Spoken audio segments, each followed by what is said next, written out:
አሁን ሶስተኛው ቀን ደረሰ። በጠዋቱ ወደ አንድ በሸምበቆ የተሰራ ቤት ደረሱ።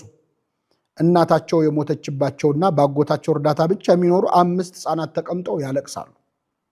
አባ በርህራሄ ለሕፃናቱ ምግብ ሰጧቸው። እሳቸው ከሕፃናቱ ጋር ሲነጋገሩ ወጣቱ መነኩሴ ደግሞ የሸምበቆውን ቤት በእሳት እያያያዘ ነበር። ሕፃናቱ ከሚነደው ቤት ሮጠው አመለጡ። ይህን ነፍሰ ገዳይ እስከመች ታገሰዋለሁ ሲሉ የቆዩት አባ እስክንድርያ ደርሰዋልና በምሬት መናገር ጀመሩ። እስኪ ንገረኝ፣ ከዚህ በኋላ ዝም ልልህ አልችልም። መልስልኝ፣ አንተ ሰው ነህ ወይስ ሰይጣን ነህ? ምን ነው አባ፣ ምን አጠፋው? አለ መነኩሴው። በዚህ 3 ቀን ውስጥ ምን ያላጠፋው ነገር አለ? በበረሃ ክብረው የተቀበሉንን ሰዎች የብር ሳህን ሰርቀ ወንዝ ውስጥ አልጨመርክም?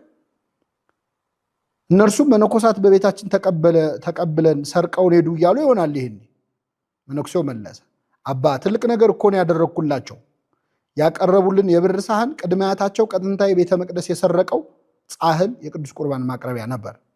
መላው ቤተሰብ ይህን ሳያውቅ በዛ ቤት በብዙ ዘመን ሲቀባበሉት ነበር። በላዩ ላይ በላቲን ቋንቋ ይህ ጻሕል ለቅዱስ ኒቆላዎስ ቤተክርስቲያን የተሰጠ ነው የሚል ጽሑፍ አለበት። በዚህ ምክንያት ያንን ቅዱስ ንዋይ የሚጠቀሙ ሁሉ እስካልተመለሰ ድረስ በእግዚአብሔር ላይ ድፍረት ይሆንባቸዋል።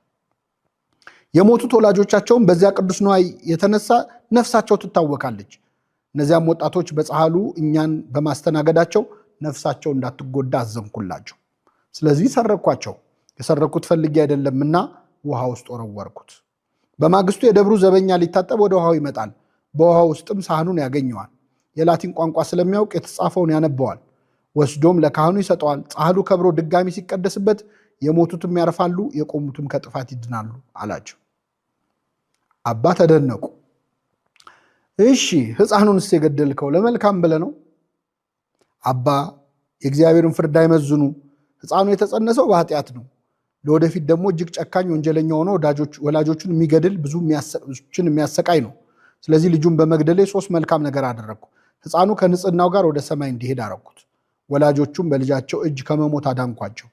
በዚህ ልጅ ሐዘን ምክንያት ወላጆቹ ልባቸው በመሰበሩ የቀደመ ኃጢአታቸው ይቅር ይባልላቸዋል። እሺ መጠጥ ቤት ደጃፍ ላይ ሰገድከውስ ምን ነክቶህ ነው? 3 ሰዎች በዚያ መጠጥ ቤት ውስጥ ሆነው የፈረሰውን የከተማችንን ቤተክርስቲያን እንዴት እንስራ እያሉ እየተጨነቁ እየተነጋገሩ ነበር። ምንም እንኳን የተሰበሰቡበት ቦታ መጥፎ ቢሆንም በልባቸው ያለው ሐሳብ ቅን ስለሆነ እግዚአብሔር እንዲረዳቸው ወድቄ ሰግጄ ለመንኩት። ታዲያ ወደ ፈረሰው ቤተ መቅደስ ስለምን ድንጋይ ወረወርክ? በፈረሰው መቅደስ ላይ የተሳለቁ አጋንንት ሲጨፍሩ አየሁ። በመስቀል ምልክት አማትቤ ድንጋይ ወረወርኩ።